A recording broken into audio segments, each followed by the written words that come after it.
கோடை விடுமுறையானால் நமது சபைகளில் சிறுவர்களுக்கான விடுமுறை வேதாகம பள்ளி நடத்துகிறோம். இந்தியாவில் முதல் முறை இதை அறிமுகப்படுத்தியவரை பற்றி தான் நாம் பார்க்க போகிறோம். அன்பரியா பிள்ளைகளின் அப்பா என்று அழைக்கப்படும் சாமுவேல் தான் இந்தியாவில் VBSஐ அறிமுகப்படுத்தியவர். 1952ஆம் ஆண்டு ஒரு நண்பர் வட்டத்தை உருவாக்கி தமிழகத்திலும் மற்றும் பிற மாநிலங்களிலும் வேதாகம பள்ளியை ஆரம்பித்து ஆயிரக்கணக்கான இளம் நெஞ்சங்களில் கிறிஸ்துவை விதைக்க காரணமானவர் சாமுவேல். அவர்தான் பிச்சைமுத்து சாமுவேல் என்ற பி. சாமுவேல்.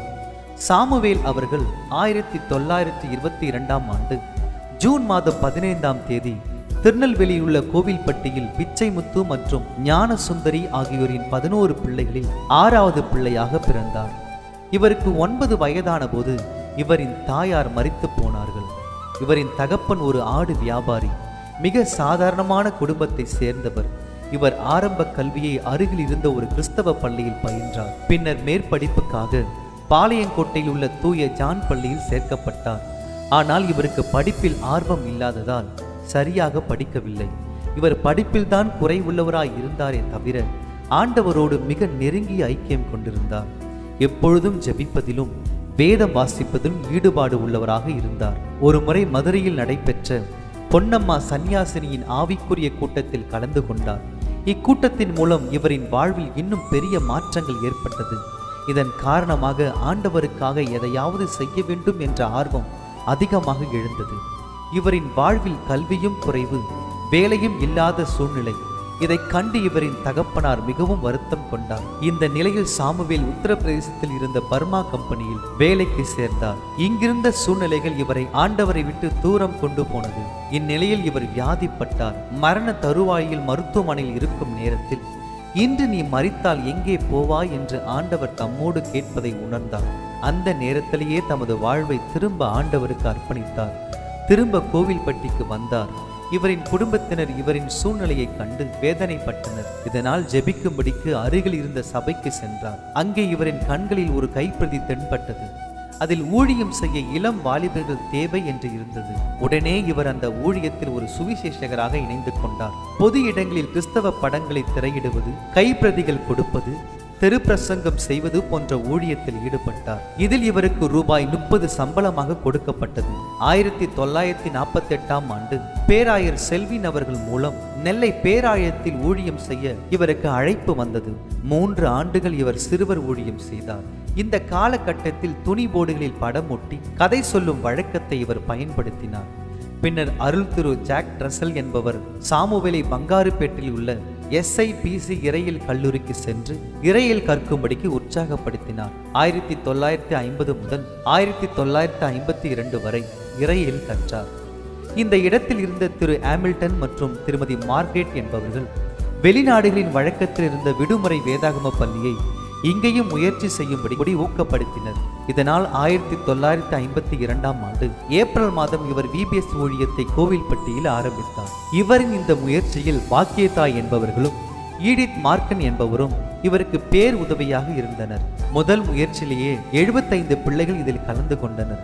இந்த வெற்றியை தொடர்ந்து மதுரையிலும் திருநெல்வேலி முழுவதிலும் பின்னர் இந்தியாவின் பல பகுதிகளிலும் இந்த VBS ஊழியம் துவங்கப்பட்டது. இந்த ஊழியத்தை குறித்து கேள்விப்பட்ட இவரின் நண்பர்களான தியோடர் வில்லியம்ஸ், சாம் கமலேசன், ஃப்ரெட்டி கோகோவின், ஃப்ரெட்டி சாம் ஆகியோர் இவரோடு இணைந்து கொண்டனர். இந்த ஊழியம் நேரம் போக நண்பர்கள் கூடி ஜெபிக்கவும் வேதம் வாசிக்கவும் ஆரம்பித்தனர். இதனால் இவர்கள் எல்லோரும் தங்களின் வாழ்வில் மாற்றம் பெற்று சாட்சிகளாக வாழ ஆரம்பித்தனர். 1960ஆம் ஆண்டு இவர் ஆலிஸ் என்ற அம்மையாரை திருமணம் செய்தார். இவர்களுக்கு ஜாக்லின் என்ற பிள்ளை பிறந்து மூளை காய்ச்சல் காரணமாக மரித்து போனது. அதன் அடக்க ஆராதனையில் சாமுவேல் தமது சாட்சியோடு ஒரு அறைக்கூவல் செய்தியும் பிரசங்கித்தார். இதன் காரணமாக அங்கு வந்திருந்த வாலிபர்களில் 12 பேர் தங்களை ஆண்டவருக்காக அர்ப்பணித்தனர். இதில் சகோதரர் எமில் ஜெபசிங்கும் ஒருவர் என்பது குறிப்பிடத்தக்கது. பின்னர் இவர்களுக்கு 5 பிள்ளைகள் பிறந்தனர். இவரின் வாழ்க்கை மற்றும் பிரசங்கத்தால் பல இளைஞர்கள் தொடப்பட்டனர். அவர்களில் தியோடர் வில்லியம்ஸ், ஜெபசிங் போன்ற தலைவர்களும் தோன்றினார்கள். இவரால் உந்தப்பட்டவர்கள் பல ஊழிய ஸ்தாபனங்களை இணைந்து கர்த்தரின் நாமத்தை உயர்த்தினார். இவர் சாம் கமலேசனுடன் இணைந்து சேலத்தில் உள்ள டேனிஷ்பெட் என்ற இடத்தில் பெத்தேல் விசுவாச ஐக்கியம் என்ற ஸ்தாபனத்தை ஆரம்பித்தார். இதன் மூலம் Bethel Bible institute, Bethel school, Bethel hospital, Bethel press போன்ற நிறுவனங்கள் ஆரம்பிக்கப்பட்டது. இவரும் இவரின் நண்பர்களும் இணைந்து நண்பர் சுவிசேஷ ஜபக்குழுவை ஆரம்பித்தனர். அந்நிறுவனத்தின் பத்திரிகையானது இவரால் ஆரம்பிக்கப்பட்டது.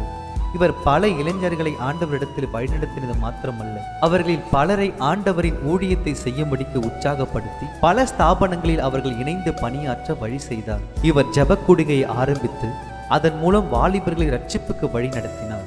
இவர் அன்பாக பழகக்கூடியவர், அதே நேரம் கண்டித்து புத்தி சொல்லும் வழக்கம் கொண்டவர். எப்பொழுதும் எளிய வாழ்க்கையை வாழ்ந்தார். நித்திய வாழ்வை முக்கியப்படுத்தி அதை பற்றி அதிகமாக பேசுவார்.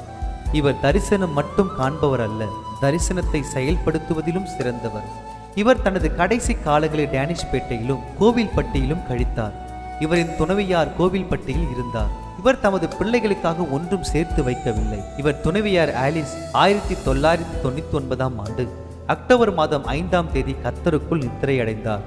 சாமுவேல் அவர்கள் தனது 75ஆம் வயதில் டேனிஷ்பேட்டையை விட்டு வெளியேறி தமது மகனோடு மதுரையில் தங்கி அங்கு இருக்கும் அனாதை இல்லத்தில் பிள்ளைகளுக்கு ஊழியம் செய்தார். இவர் தமக்காக வாழாமல் தம்மை அழைத்த தேவனுடைய சித்தத்தை நிறைவேற்றி வாழ்ந்தார். இவர் ஊழியர்கள் மத்தியில் அண்ணாச்சி என்று அன்போடு அழைக்கப்பட்டார். இவர் 2005ஆம் ஆண்டு ஜூன் மாதம் 26ஆம் தேதி தனது 83ஆம் வயதில் கர்த்தரின் பாதம் போய் சேர்ந்தார்.